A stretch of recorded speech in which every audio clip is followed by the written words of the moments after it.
पूछा जाए कि न्यूनेटल अपेक्सिया क्या होता है, तो इधर देखो, न्यूनेटल का मीन्स होता है बच्चा, यानी कि किस एज ग्रुप के बच्चे को न्यूनेट बोलेंगे, 0 से लेके 28 के बेबी को हम क्या बोलेंगे, न्यूनेट बोलेंगे। और इस बच्चे का जो रेस्पायरेशन क्या हो जाए बेटा, चोक हो जाए, यानी कि चोकिंग ऑफ रेस्पायरेशन, या रेस्पायरेशन स्टार्ट नहीं हो रहा है एनी कारण, राइट, या फिर रेस्पायरेशन मेंटेन नहीं हो पा रहा है, हाइपोवेंटिलेशन हो सकता है, ऑब्स्ट्रक्शन हो सकता है रेस्पिरेटरी ट्रैक्ट में, या फिर म्यूकल एक्सपायरेशन हो सकता है, या फिर अदर प्रॉब्लम्स हो सकती है, उसकी वजह से इसका जो रेस्पिरेशन है वो क्या नहीं हो रहा है बेटा, प्रॉपर तरीके से मेंटेन नहीं हो पा रहा है, यानी कि फेलियर हो रहा है, failure to initiate, failure to initiate and maintain of respiration, and maintain of respiration,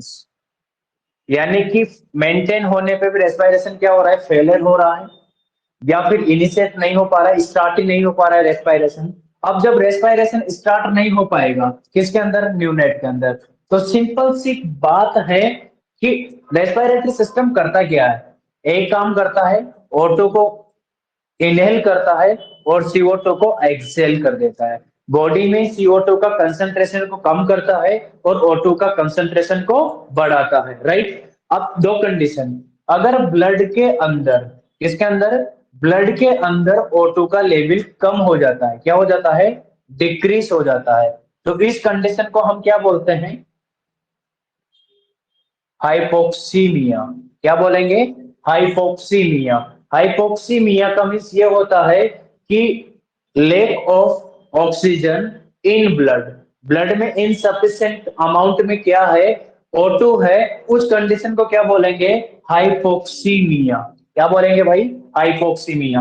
अगर ये टिश्यू के अंदर ऑक्सीजन का लेवल क्या हो जाए, कम हो जाए, डिक्रीज हो जाए, तो इस कंडीशन को हम क्या बोलेंगे, इसको बोलेंगे हाइपोक्सिया, क्या बोलेंगे, hypoxia, lake of oxygen in tissue, अरे क्या बोलेंगे, lake of oxygen in tissue. अब इधर देखो, अब ऑक्सीजन की कमी हो गई किसके अंदर, टिश्यू के अंदर, अब जैसे ऑक्सीजन की कमी होगी वैसे ही बेटा CO2 की क्या हो जाएगी, अधिकता, अरे एक कम होते हैं दूसरा अपने आप क्या होगा, रिटेन होगा, रिटेंशन होगा, तो मात्रा क्या होगी, बढ़ेगी, और ऑक्सीजन की कमी होते CO2 बढ़ा, CO2 बढ़ते ही इसको बोलेंगे बॉडी के अंदर क्या हो जाएगा, हाइपर कैपनिया हो जाएगा, क्या हो जाएगा, हाइपर कैपनिया हो जाएगा, यानी कि CO2 का लेवल इंक्रीज हो जाएगा। अब CO2 का लेवल इंक्रीज हो गया तो टिश्यू है जो बच्चे का, किसका, न्यूनेट का, वो टिश्यू किसकी प्रेजेंस में, यानी कि रेस्पिरेशन करेंगे CO2 की प्रेजेंस में, CO2 की प्रेजेंस में वो रेस्पिरेशन करेंगे तो क्या बनेगा, लैक्टिक एसिड बनेगा, अरे क्या बनेगा, लैक्टिक एसिड, और ये लैक्टिक एसिड क्या करेगा, जो पीएच है किसकी, ब्लड की, ब्लड की पीएच को क्या कर देगा, डिक्रीज कर देगा, क्या कर देगा, डिक्रीज। तो ब्लड की नॉर्मल पीएच कितनी होती है, 7.35 से लेके 7.45, ये नॉर्मल क्या होती है बेटा, पीएच होती है किसकी, ब्लड की। अब लैक्टिक एसिड क्या करेगा, इस पीएच को डिक्रीज कर देगा, अब जैसे ही डिक्रीज करेगा तो पीएच क्या हो जाएगी बेटा, डाउन, डाउन होगी तो उसको बोलेंगे एसिडोसिस, क्या बोलेंगे, एसिडोसिस, यानी कि पीएच अगर 7.35 से कम हुआ तो एसिडोसिस, अगर 7.45 से ज्यादा हुआ तो एल्केलोसिस, एल्केलोसिस, याद रहेगा। अब इस किसकी वजह से हुआ था ये एसिडोसिस, CO2 की वजह से, और CO2 की वजह से हुआ, CO2 part of the respiratory system, तो एसिडोसिस कैसा होगा, रेस्पिरेटरी एसिडोसिस होगा, रेस्पिरेटरी एसिडोसिस। आप बोल रहे हैं सर मेटाबॉलिक एसिडोसिस क्यों नहीं होगा, एक बात ध्यान रखना, अपने दिमाग में फिट कर लेना कि CO2 हमेशा रिप्रेजेंट करता है रेस्पिरेटरी सिस्टम को, और बाइकार्बोनेट, बाइकार्बोनिक एसिड रिप्रेजेंट करता है मेटाबॉलिक सिस्टम को, किसको, मेटाबॉलिक सिस्टम को। अब इधर देखो, यानी कि HCO3 माइनस है, इसको बोलते हैं बाइकार्बोनेट, क्या बोलेंगे, बाइकार्बोनेट, और बाइकार्बोनेट रिप्रेजेंट करता है किसको, डाइजेस्टिव सिस्टम को, यानी कि मेटाबॉलिक सिस्टम को। अगर इसका लेवल बढ़ेगा तो पीएच क्या होगी बेटा, बढ़ेगी। अगर इसका लेवल घटेगा तो पीएच क्या होगी बेटा, घटेगी। और CO2 का लेवल बढ़ेगा तो पीएच क्या होगी बेटा, घटेगी। ऑक्सीजन का लेवल बढ़ेगा तो पीएच क्या होगी, बढ़ेगी। अरे ऑटो का लेवल बढ़ेगा तो पीएच भी बढ़ेगा, CO2 का लेवल बढ़ेगा तो पीएच घटेगा। याद रखना ये बात, CO2 बढ़ा तो पीएच घटा, अरे नोट बढ़ा, घटा। ठीक, अगर O2 बढ़ा तो पीएच बढ़ा, बाइका बाइकार्बोनिक एसिड बढ़ा तो पीएच बढ़ा, बाइकार्बोनिक एसिड घटा तो पीएच पीएच भी क्या होगी, घटेगी। बाइकार्बोनिक एसिड रिप्रेजेंट मेटाबॉलिक सिस्टम, और नॉर्मल बाइकार्बोनिक का जो लेवल होता है ये होता है बेटा 24 से लेके 28 मिली इक्वलेंट पर लीटर। और इसका CO2 का नॉर्मल जो वैल्यू होता है एडल्ट के अंदर, ये होता है 35 से लेके 45 mm ऑफ Hg, राइट। और ऑक्सीजन का कितना होता है, 100% सेचुरेशन में आता है, राइट। कितना आता है, 100% सेचुरेशन में आता है। तो याद रहेगा न्यूनेटल अफेक्ट से क्या होता है, यानी कि फेलियर इनिशिएट ऑफ रेस्पिरेशन या failure proper maintain of respiration, या तो प्रॉपर मेंटेन करने में रेस्पिरेटरी सिस्टम फेलियर हो जाए या इनिशिएशन ऑफ रेस्पिरेशन में फेलियर हो जाए, जिसकी वजह से टिश्यू को ऑक्सीजन नहीं मिलेगी, CO2 रिटेंशन होगा, हाइपोक्सिया कंडीशन होगी। हाइपोक्सिया आगे जाके क्या होगा, लैक्टिक एसिड का निर्माण करेंगे, लैक्टिक एसिड आगे जाके क्या करेगा, रेस्पिरेटरी एसिडोसिस का निर्माण करेंगे, लीड करेंगे रेस्पिरेटरी एसिडोसिस, और आगे जाके सारे सिस्टम को क्या कर देगा बेटा, ये ब्लॉक कर देगा।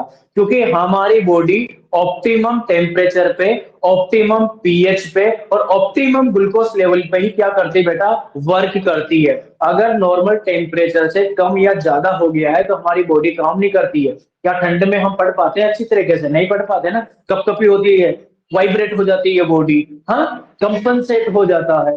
और ज्यादा हो गया तो पसीना पसीना हो जाता है। क्या फीवर में कभी आप पढ़ पाते हो, नहीं पढ़ पाते हो ना। तो आप ठंड में भी नहीं पढ़ पाते हो, रजाई से बाहर मुंह ही नहीं निकलता है, 9 बजे तक तो आपका गुड मॉर्निंग नहीं होता है, 12 बजे तो गुड मॉर्निंग होता है कि नहीं। तो यानी कि ये ऑप्टिमम टेम्परेचर नहीं है। ग्लूकोज भी अगर आपका कम होगी बेटा, ग्लूकोज लेवल नॉर्मल से ज्यादा हो जाना तो कंट्रोल कर लेंगे, लेकिन नॉर्मल से कम हो गया, हाइपोग्लाइसीमिया कंडीशन हो गई तो बेटा सडन क्या हो सकती है, डेथ, आप बचा भी नहीं पाओगे।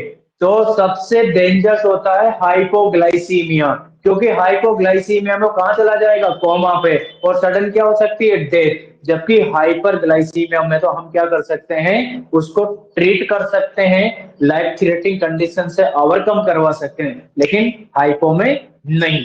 अब इधर देखो, टू टाइप के क्या होते हैं बेटा, न्यूनेटल अफेक्सिया होता है, ये मैंने आपको पहले लिखा दिया है, मैंने इधर भी लिखा दिया है, तो लिखने की जरूरत नहीं है, तो मैं इसको मिटा देता हूं और यहां लिखता हूं टाइप्स ऑफ न्यूनेटल अफेक्सिया। कभी कभी ये टाइप ऑफ न्यूनेटल अफेक्सिया है ना, यहां से क्वेश्चन पूछा जाता है। अब क्वेश्चन क्यों पूछा जाएगा, प्रायोरिटी ऑफ नर्सिंग के आधार पर क्वेश्चन आता है कि बताइए अगर फर्स्ट टाइप ऑफ अफेक्सिया है तो आपकी प्रायोरिटी क्या रहने वाली है, अगर सेकंड टाइप ऑफ न्यूनेटल अफेक्सिया है तो आपकी प्रायोरिटी क्या रहने वाली है। यानी कि टू टाइप ऑफ क्या होता है, न्यूनेटल अफेक्सिया होता है, टू टाइप्स ऑफ न्यूनेटल अफेक्सिया।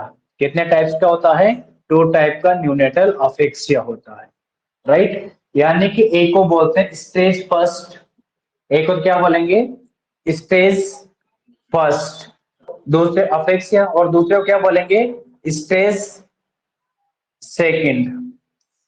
एक तो स्टेज फर्स्ट न्यूनेटल अफेक्सिया, दूसरा होता है स्टेज सेकंड न्यूनेटल अफेक्सिया।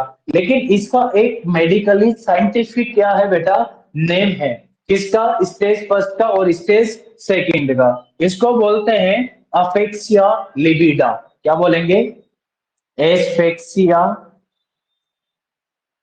लिबिडा, ये नाम याद रखिएगा, लिबिडा। अफेक्सिया क्या बोलेंगे, लिबिडा। और दूसरे का नाम है अफेक्सिया पेलिड, इसका नाम है इसका, इसको दूसरा नाम से जाना जाता है एस्फेक्सिया पेलिड। दोनों क्रिटिकल कंडीशन है, और जो मोर क्रिटिकल कंडीशन है वो स्टेज सेकंड है, जो लेस क्रिटिकल कंडीशन है वो स्टेज फर्स्ट है। ये बात ध्यान रखना। इसीलिए जो अफेक्सिया लिबिडा होता है, इसको हम माइनर क्या बोलते हैं, इसको हम क्या बोलते हैं, माइनर अफेक्सिया के नाम से भी जानते हैं, माइनर एस्फेक्सिया के नाम से भी जानते हैं। और जबकि इसको हम किसके नाम से जानते हैं, मेजर, अरे किसके नाम से जानेंगे रे, मेजर एस्फेक्सिया के नाम से जानेंगे। अब इसे पूछा गया ये क्वेश्चन, यहां लिख रहा हूं, नॉरसेट 2021 एंड जिपमर में भी ये क्वेश्चन आया है, जिपमर कि कंडीशन अगर न्यूनेट की कैसी है, एस्फेक्सिया लिबिडा है, एस्फेक्सिया, एस्फेक्सिया देखो यहाँ पे, एस्फेक्सिया क्या है, लिबिडा है। तो इसका फर्स्ट नर्सिंग इंटरवेंशन क्या होगा, आपकी नर्सिंग प्रायोरिटी क्या होगी, अगर बच्चे के अंदर क्या है, एस्फेक्सिया लिबिडा है, नॉट एक्सपेक्सिया पेलिड, कौन सा है, एस्पेक्सिया लिबिडा। तो फर्स्ट प्रायोरिटी ऑफ एक्शन आपका क्या रहने वाला है, याद रखना। इसको एक और चीज के नाम से जाना जाता है, स्टेज ऑफ साइनोसिस के नाम से भी जाना जाता है। आप समझ लो कि आपका फर्स्ट एक्शन क्या होगा, पहले, क्योंकि हमेशा ध्यान रखना, जो आप सीपीआर देते हो ना, एबीसी जो बेस चलता है, सबसे पहले चाहे कंडीशन कैसी भी हो, सबसे पहले प्रायोरिटी में हमेशा हम रेस्पायरेशन ही रखते हैं। सबसे पहले प्रायोरिटी में क्या रखेंगे, रेस्पायरेशन, तुरंत एयरवे ओपन करेंगे और ऑक्सीजन क्या कर देंगे, डिलीवर कर देंगे। तो फर्स्ट प्रायोरिटी। सेकंड प्रायोरिटी में आपका क्या होता है कि हार्ट से रिलेटेड फंक्शनिंग को मॉनिटर करके उसको रिस्टार्ट करवाएंगे, राइट। और बाकी की प्रायोरिटी थर्ड एंड फोर्थ में जाती है, लेकिन फर्स्ट प्रायोरिटी आपकी कहां से होगी, रेस्पायरेशन से। तो इसको बोलते हैं स्टेज ऑफ साइनोसिस। अब साइनोसिस हो रहा है तो क्या कर दो भाई, ऑक्सीजन दे दो, अरे क्या दे दो, ऑक्सीजन डिलीवर कर दो, प्रोवाइड कर दो ऑक्सीजन, साइनोसिस क्या हो जाएगा, ओवरकम। बच्चे की कंडीशन क्या हो जाएगी, नॉर्मल। अफेक्सिया क्या हो जाएगा, ओवरकम। अरे नॉर्मल हो जाएगा ना। तो बेटा यहाँ पे आपका क्या होगा कि इसमें आप ऑक्सीजन क्या कर दो, एडमिनिस्ट्रेट कर दो, यहाँ प्रोवाइड, प्रोवाइड ऑक्सीजन, आप क्या कर दो, ऑक्सीजन प्रोवाइड करो। इसको तो करना ही है, लेकिन इसको भी तुरंत क्या करना है, ऑक्सीजन प्रोवाइड करना है। अगर आपसे ये क्वेश्चन भी पूछा गया है कि अगर एस्फेक्सिया लिबिडा है न्यूनेटल को, तो अपगार स्कोर में स्कोरिंग कितनी आएगी, ये क्वेश्चन आपसे पूछा गया है। क्या कंडीशन है, एस्पेक्सिया लिबिडा कंडीशन है न्यूनेट्स के अंदर, तो अपगार की स्कोरिंग कितनी है, मैक्सिमम स्कोरिंग कितनी होती है अपगार की, मतलब यानी कि अपगार की स्कोरिंग मैक्सिमम कितनी होती है और मिनिमम कितनी होती है,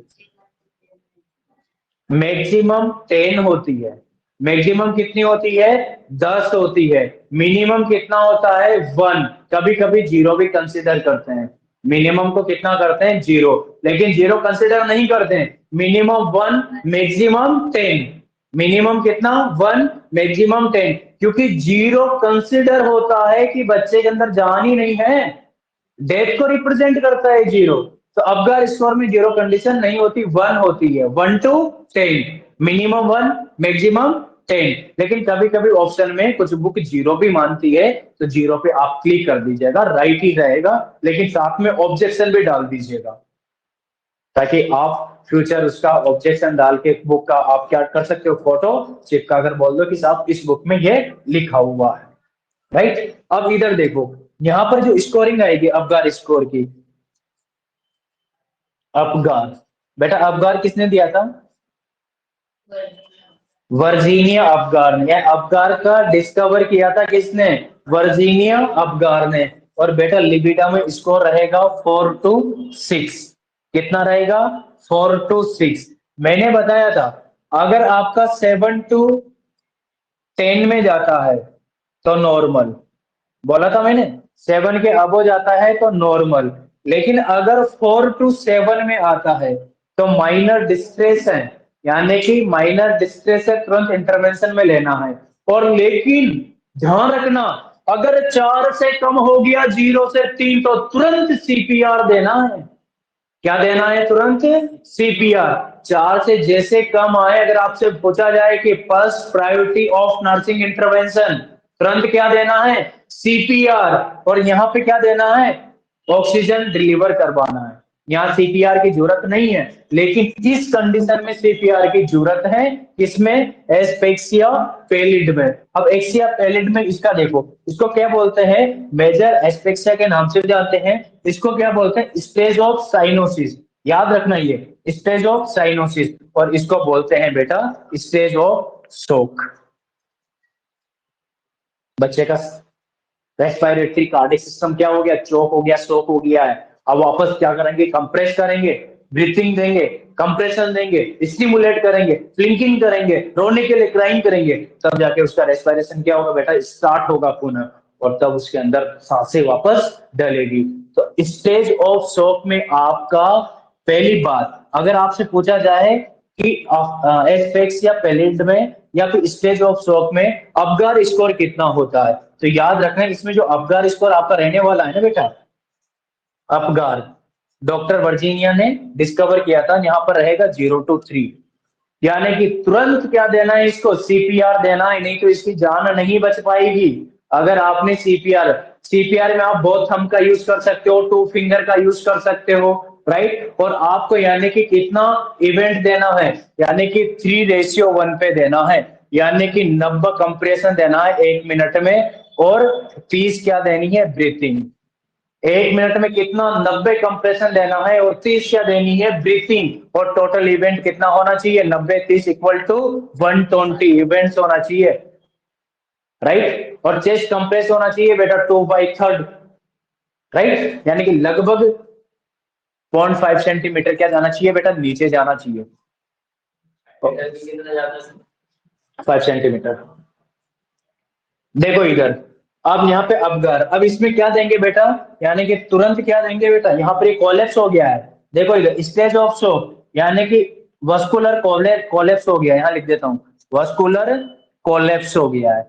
अब वस्कुलर कोलेप्स हो गया है तो तुरंत क्या देंगे आप? सीपीआर देंगे, कोरोनरी पल्मोनरी रिसब्सिटेशन, या फिर आप क्या बोल सकते हो? Cardio pulmonary resuscitation. यानी कि हार्ट को, लंग को पुनः स्टार्ट करने की विधि को, फिर पुनः स्टार्ट करने के प्रोसेस को क्या बोलेंगे? CPR, cardio pulmonary रिसब्सिटेशन।